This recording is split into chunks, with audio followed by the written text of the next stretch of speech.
¿Se tomarán en cuenta desde la soberbia del poder las voces opositoras? No hay ninguna soberbia del poder. Cuando eran minoría mayor, sí había soberbia, ni nos hacían, ni siquiera me daban derecho a la palabra. Tenía yo que ingeniármelas de mil maneras. Compré un sonidito pedorro para encenderlo cuando me apagaban el micrófono. Nosotros no vamos a hacerles eso nunca a la oposición.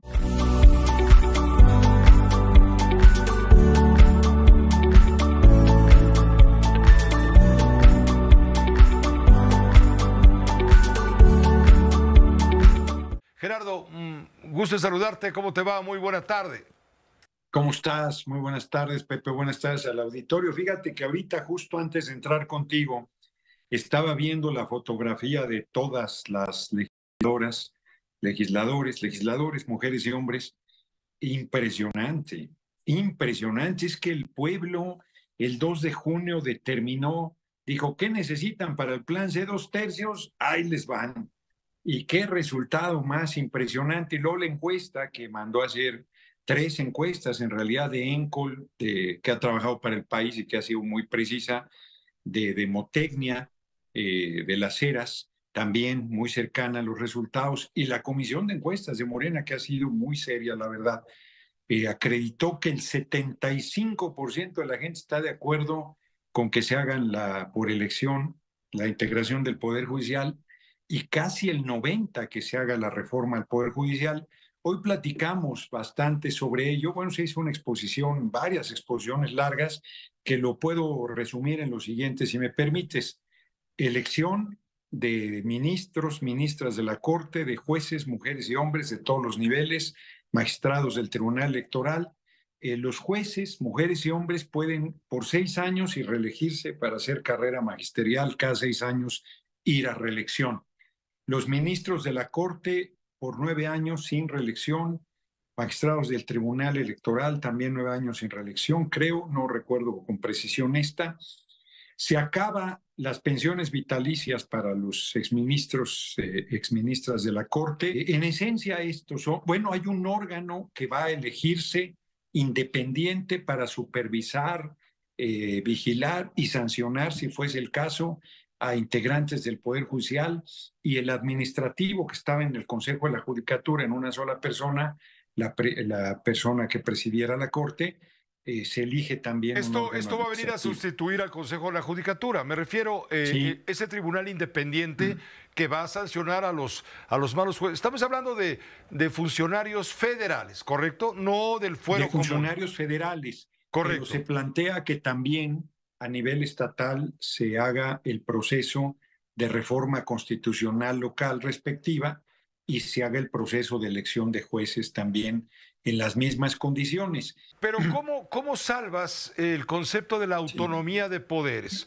Porque da la impresión de que al ser electos por sí. un partido político o propuestos por partidos políticos, los jueces van a acabar sirviéndole a los intereses políticos del partido que los llevó a ocupar una posición clave. No pueden participar los partidos en la elección, no puede haber financiamiento público ni privado, va a ser a través de espacios en radio y televisión, donde los candidatos a jueces pues van a ser pues los propios que forman el Poder Judicial centralmente, pues son los que tienen un currículum, tienen una experiencia, tienen el profesionalismo, pero no es lo mismo que se presente un juez que diga, mira, aquí están mis sentencias siempre apegadas a derecho, siempre sirviendo a la justicia, siempre sirviendo al pueblo, a que se presente Luis María Aguilar y diga, mira, yo cómo protegí a los intereses de los poderosos económicamente, cómo protegí a Salinas Pliego 10 meses en el cajón de mi escritorio, la demanda para que pagar impuestos, pues esos no tienen ninguna posibilidad de ser elegidos, aunque siempre podrían ser elegidos, porque así como hubo un porcentaje grande que votó por el Frente Guango de derecha, pues también podrían votar por esos ministros de la Corte que han acreditado su corrupción. O sea, eso pues es el pueblo, no va a ser. Si nosotros quisiéramos el control de la Corte, lo tendríamos, porque obligaríamos hoy a los ministros corruptos a renunciar, los propondría a Claudia Sheinbaum Pardo y los elegirían los partidos representados en el Senado de la República, y nosotros tenemos 2/3, tenemos mayoría calificada, pero lo que queremos es que haya un poder judicial independiente que le rinda cuentas al pueblo. ¿Quién va a supervisar? Pues va a ser gente primero de entrada, todos tienen que ser licenciados en Derecho, no pueden ser de otra profesión. ¿Cómo se va? Se abre la convocatoria para la elección de los miembros de la justicia, del Poder Judicial. Correcto. Sí. ¿Cualquier mexicano va y se inscribe en dónde? Cualquier mexicano que sea abogado y que cumpla determinados requisitos. Eso que quise sea decir, licenciado en Derecho. Sí. Y los va a recibir el Senado de la República. El Senado de la República va a procesar, va a revisar. Ahí está la maña. Ahí está la maña. No. Claro, No. Porque ustedes son mayoría. ¿Y qué tiene? Pero el PRI y el PAN también tienen, y Movimiento Ciudadano también tienen ahí presencia, y la comisión revisará los expedientes que cumplan el requisito. O sea, nosotros no queremos el control del Poder Judicial. El León cree que todos son de su condición. Lo que queremos es que haya justicia y que nos dejen de robar. Pero además, reitero, el pueblo va a votar por ellos.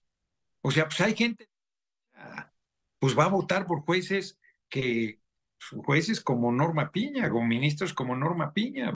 ¿Se tomarán en cuenta desde la soberbia del poder las voces opositoras? No hay ninguna soberbia del poder. Cuando eran minoría mayor, sí había soberbia, ni siquiera me daban derecho a la palabra. Tenía yo que ingeniármelas de mil maneras. Compré un sonidito pedorro para encenderlo cuando me apagaban el micrófono. Nosotros no vamos a hacerles eso nunca a la oposición. Pero que los oigamos no quiere decir que vamos a ir en contra del pueblo. El pueblo votó el 2 de junio por la reforma al Poder Judicial y todas las demás reformas. Pues estamos hablando de una, pero son 25, creo. Segundo. Son 18 constitucionales. 20 envió el compañero presidente. 20 que son legales, que no hay ningún... Y 4 más, Exacto. 4 o 5 más que presentó nuestra virtual compañera presidente Claudia Sheinbaum Pardo. Pues claro que vamos a oír, pero a ver si alguien dice, no, es que no hay que elegir los ministros. No, sí los vamos a elegir. Ese es un mandato del pueblo. Es una revolución en realidad. No hay en el mundo una forma igual.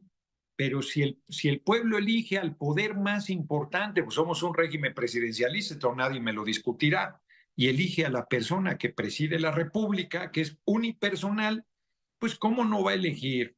Y elige al poder legislativo, 500 diputados, diputadas, 128 senadores, senadoras, ¿cómo no va a elegir a los jueces y a los ministros de la Corte? Gerardo, pero además eso te garantiza un control del pueblo. Gerardo, te agradezco mucho, como siempre, tu colaboración, muy interesante porque nos ayudas a visualizar, claro, desde la perspectiva en este caso, de los triunfadores y los promotores de la reforma, a entender también porque tienen derecho a ser escuchados y a ser analizados todos por la sociedad. Todos. Hay que abogar por un país plural, creo. Exacto, eso es lo que te iba a decir antes de que terminemos. El país es plural y el voto del pueblo es plural. Y la elección del Poder Judicial va a ser plural, como fue el Senado, como fue la Cámara de Diputados, como fue la elección del Ejecutivo, aunque ahí como es unipersonal se gana por mayoría. Pero con los jueces va a haber de todas las visiones de la pluralidad del país. Lo único que pedimos es que sean honestos y que apliquen la justicia. Eso es lo único que pedimos. No pedimos que piensen como nosotros, no pedimos que nos obedezcan, no pedimos nada de eso. Cada juez va a ir a votación cada 6 años y ahí el pueblo va a decir si ha sido un buen juez, si ha sido una buen juez. Va a otros 6 años. No, este no ha sido un buen juez, no va. Gracias.